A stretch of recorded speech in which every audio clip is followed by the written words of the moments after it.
Güney Asya'da bulunan bir ülke olan Hindistan ya da resmi adıyla Hindistan Cumhuriyeti, dünyanın en büyük 7. coğrafi alanı ve en büyük 2. nüfusuna sahip olan ülkedir. Bu ülke kültürü, sahip olduğu farklı gelenekleri, muhteşem mimarileri ve yaşam biçimleriyle en eski ve en büyük uygarlıkların beşiği konumundadır.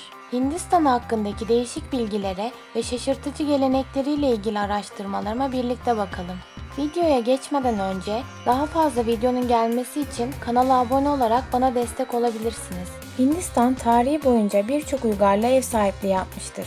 1,3 milyon yıl önce Homo erectus akınlarına uğrayan ülke, 60 bin ila 80 bin yıl önce insanlar tarafından bu topraklara ayak basılmıştır. Milattan önce 9000 gibi tarım yapılmaya başlanmış, tarım toplumunun oluşması ile birlikte Indus Vadisi uygarlığı yükselmiştir. Aryan göçleri sonrasında Veda uygarlığı başlamıştır. Veda döneminde Hinduizm ve ilk Hint medeniyetleri doğmuş, daha sonraki dönemlerde Budizm, Jainizm ve Siizm de ortaya burada çıkmıştır. Bu ülke Pers ve Makedonya işgaline de uğramıştır. Makedonya yıkıldıktan sonra doğan iktidar boşluğundan Maurya İmparatorluğu doğmuş ve Hindistan Maurya İmparatorluğundan sonra uzun süre boyunca siyasi birliği olmadan yaşamıştır. Gupta İmparatorluğu'nun yükselmesiyle de birlikte Hint medeniyeti altın çağını yaşamıştır. İslam fetihleri sonucunda İslam dini Hindistan'a giriş yapmıştır. Hindistan, Orta Çağ boyunca baharat ticaretinin ana merkezi olmuştur. 13. yüzyıldan itibaren Delhi Sultanlığı, 16. yüzyıldan itibaren ise Babür Devleti Hindistan'ı kontrol etmiştir. 15. yüzyıldan itibaren Hindistan'da Avrupa ticareti kurulmaya başlanmış, 7 yıl savaşları sonucunda Hindistan'ın geneli Britanya kolonisi olmuştur. Hindistan 1947'de İngiltere'den bağımsızlığını kazandıktan sonra 1950'de kabul edilen anayasayla bugünkü Hindistan Cumhuriyeti'ne dönüştü. Bağımsızlık günü 15 Ağustos 1947'de Hindistan'ın Britanya İmparatorluğundan ayrılması anısına kutlanan bir milli bayramdır. Ülkenin uzun süre İngiliz sömürgesinde kalması, İngilizcenin hakim dillerden olmasının temel sebebidir. Yüzyıllar boyunca birçok medeniyete ev sahipliği yapan Hindistan, 17. yüzyıldan itibaren İngilizlerin doğrudan hakimiyetine girdi. Mahatma Gandhi'nin 20. yüzyılın başında başlattığı bağımsızlık mücadelesi sonucu 1947'de Hindistan ve Pakistan doğdu. İki ülkenin Keşmir bölgesi için verdiği mücadele ise hala devam etmekte.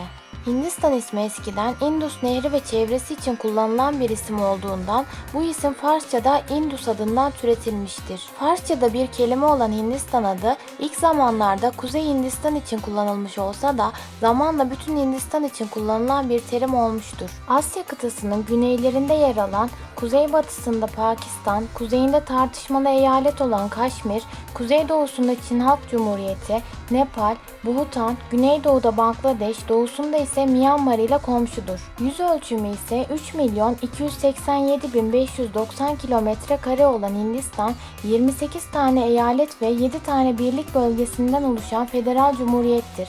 2014 Hint genel seçimlerinde belirleyici bir zafer ile Bharatiya Janata Partisi lideri olduktan sonra Hindistan Başbakanı olan Hint bir siyasetçi olan Narendra Damodar Das Modi, Lok Sabha'nın üyesi olup Varanasi ve Vadodara seçmenleri arasından seçilmiştir. Narendra Damodar Das Modi, Gujarat eyaletinin 14. başbakanıdır. Hindistan Başbakanı Narendra Modi'nin liderliğindeki Hindistan Halk Partisi'nin aday gösterdiği Ram Nath Kovind, oyların %65.7'sini alarak ülkenin yeni cumhurbaşkanı olmuş, 25 Temmuz 2017 itibariyle görev yapmaktadır.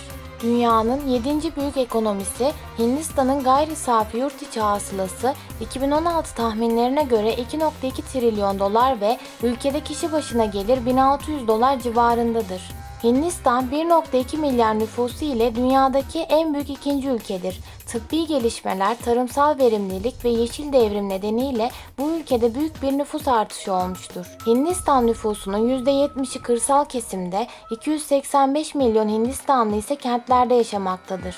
Bombay, Delhi ve Kalküta Hindistan'ın en büyük 3 şehridir. Hindistan'da okuryazarlık oranı kadınlarda %53,7 iken erkeklerde %75,3, Toplam nüfusta ise 64,8'dir. Nüfusun büyük çoğunluğu ise Mumbai, Delhi gibi şehirlerde toplanmıştır. Bu ülkenin ulusal marşı Jana Gana Mana'dır. Bu marş Rabindranath Tagore tarafından yazılmış ve bestelenmiştir. 24 Ocak 1950 tarihinde ulusal marş olarak kabul edilmiştir. Hindistan'da din, çeşitli dini inanç ve uygulamalar ile tanımlanır. Hindistan'da laiklik, bütün dinlerin devlet tarafından eşit bir şekilde muamele görmesi demektir. Bu ülke 1976'da anayasa değişikliği ile laik devlet olmuştur. Hint alt kıtası dünyanın 4 büyük dininin doğduğu yerdir. Bunlar Hinduizm, Budizm, Jainizm ve Siizm inançlarıdır. Hindistan tarihi boyunca din, ülkenin kültürünün önemli bir parçası olmuştur. Dinsel çeşitlilik ve dini hoşgörü hem yasayla hem de gelenekle ülkede kurulmuştur. Hindistan Anayasası din özgürlüğünün temel bir hak olduğunu ilan etmiştir. Baskın din Hinduizm olup ülke Endonezya ve Pakistan'dan sonra sayıca en kalabalık Müslüman nüfusa sahiptir. Dünyada en çok Müslümanın yaşadığı 3. ülke olup bu açıdan sadece çoğunluğu Müslüman olmayan ülkeler içerisinde değerlendirildiğinde ise birincidir. Ülkede Hindistan dilleri olarak geçen ve toplam 400'ü aşan dil ve lehçeler konuşulur. Ülkede Hintçe ve İngilizce resmi dil olup bu dillerin tüm resmi belgelerde kullanılması şarttır. Doğal ve biyolojik çeşitliliği ile bilinen ülkenin önemli simgeleri arasında Taç Mahal, Ganj Nehri, renkli görüntülere sahne olan dini festivaller, sinema endüstrisi olan Bollywood ve yemek kültürü öne çıkmaktadır.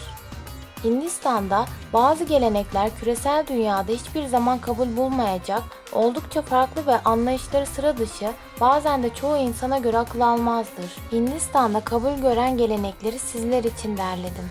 Bunlardan ilk olan Ganj Nehri'nde yıkanmak, Hindistan geleneklerinde tanrıça olarak kabul edilen ve Tanrıça Ganga adıyla bilinen Ganj Nehri'nde yıkanmak, günahlardan arınmak anlamına gelmektedir. Hindistan kültürüne göre ölen bir kimseyi Ganj Nehri kıyısında yakıp küllerini nehre atmak da ölülerinin ruhlarının özgürleştiğine inanılan bir ritüeldir. Fakat Ganj Nehri'ne 10 yaşından küçük çocuklar günahsız oldukları için ayakları bağlanmış bir şekilde atılırlar. Yaşamın 4 önemli evresini tamamlamış olan ermiş kişiler, hamileyken ölen kadınlar ya da yılan sokmasından ölenler de Ganj Nehri'nde yakılmaz, ayakları bağlanmış bir şekilde atılırlar. Hindistan giyimi oldukça canlıdır. Hindistan halkı oldukça renkli ve canlı giyim tarzına sahiptir.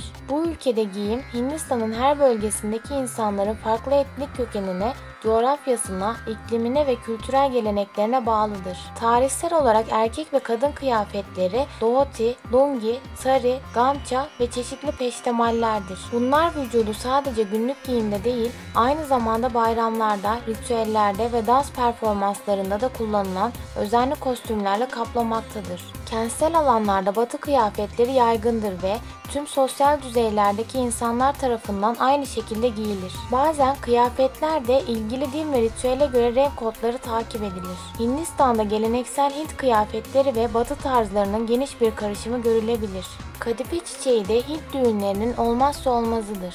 Hint geleneklerinde kadife çiçeği evlilik için mutluluk ve şansın simgesi olarak görülür. Bu nedenle özellikle düğünlerde her yerde kadife çiçeği görmek mümkündür. Holi Festler Hindistan'da sıkça yapılan bir festivaldir. Hindistan gelenekleri arasında en renkli ve en meşhur olanı şüphesiz Holi Festivali'dir. Bu festivalde herkes birbirine renkli boyalar atıp genç, yaşlı demeden doyasıya eğlenmektedir. Hintliler bu festivalle baharın gelişini kutlar, özellikle yaşlıları eğlendirip onları yalnızlıktan kurtarmak ve bahar yorgunluğunu üzerlerinden atmayı amaçlarlar. Hint sokaklarında yılan oynatan birini görürseniz şaşırmayın.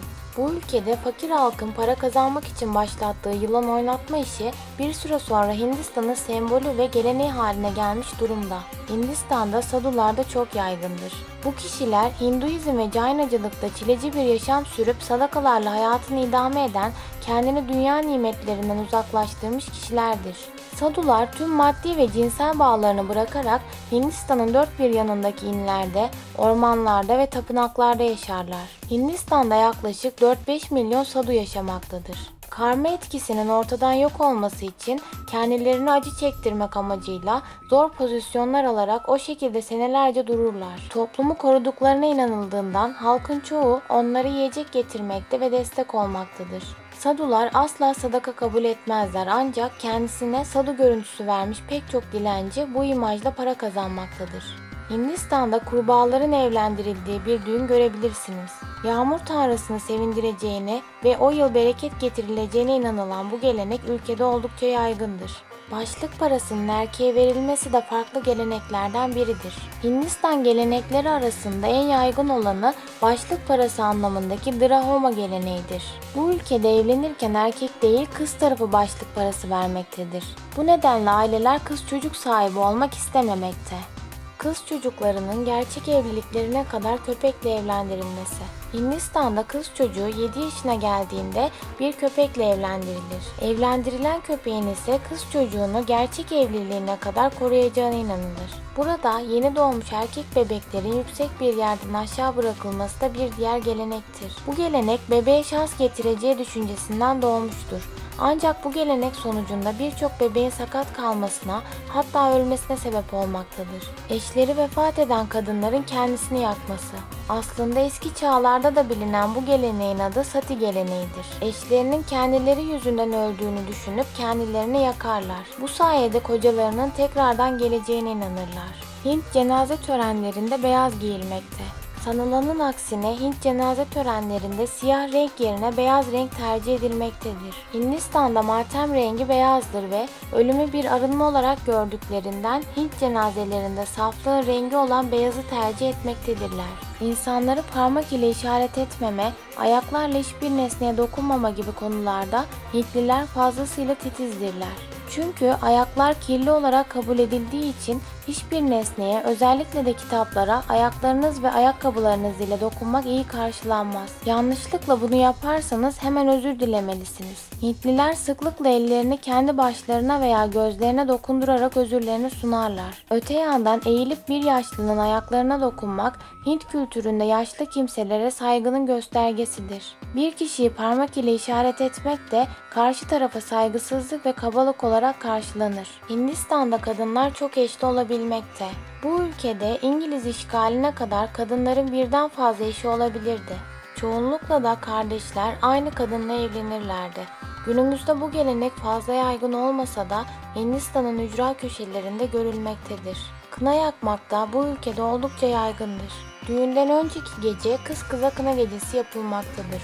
Ama kına bizdeki gibi elin içine yapılan bir boyama işlemi değil, bir sanatçı gelinin eline Hint motifleri işleyerek kına yapmaktadır. Bu kınanın motiflerinin içine gelin ve damadın isimleri yediriliyor, kına ne kadar geç çıkarsa evliliklerinin o kadar güçlü olacağına inanıyorlar. Hindistan'da yemek yerken sol el kullanılmamaktadır.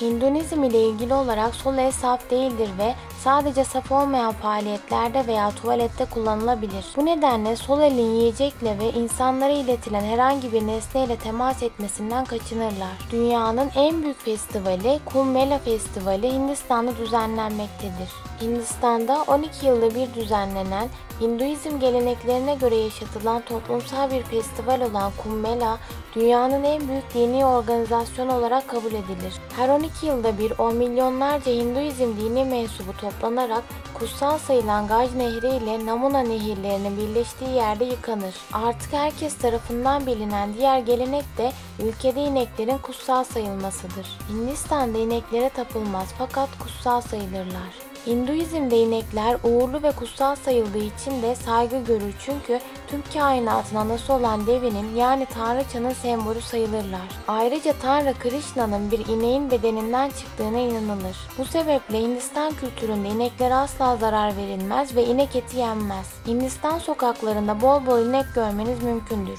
Ayrıca ineğin kuyruğundan tutan birilerini görürseniz anlayın ki o kişi yemin etmektedir. İneklere yanlışlıkla zarar veren kimse 6-12 ay arasında yıkanmaz, temizlenmez, sakalını kesmez. Sosyal ve iş hayatını devam ettiremez. Bu süre sona erdiğinde Hindistan'da yine kutsal kabul edilen bir ağacın altında büyük bir ziyafet verip o ağacın yapraklarını bol miktarda tereyağında yaktıktan sonra günahından arındığına inanılır. Hindistan'da intihar etmek oldukça onurlu bir davranış olarak görülmekte. Müslüman inancında haram olan intihar, Hindistan'da Hintlilerde erdemli davranış olarak görülmektedir. Hatta intihar edecek kişi önce 3 gün oruç tutar ve sonra nasıl intihar edeceğini seçer. Bir başka inanış da yaşlı ya da ağır hasta insanların intihara bırakılmasıdır. Bunun için o kişiye güzel elbiseler giydirilerek Ganj Nehri'nin Medcezir yaşanan kıyısına götürüp bırakılır.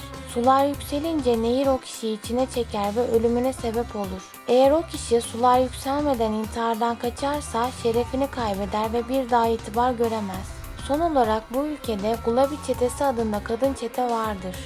Hindistan'da aile içi istismar ve kadına şiddete karşı kurulan pembe çete olarak da bilinen Gulabi çetesi vardır. Sadece kadınlardan oluşan bu çete eşlerine şiddet uygulayan kişileri sopalarla dövüp rüşvet gibi yolsuzluklara karşı da mücadele etmektedir.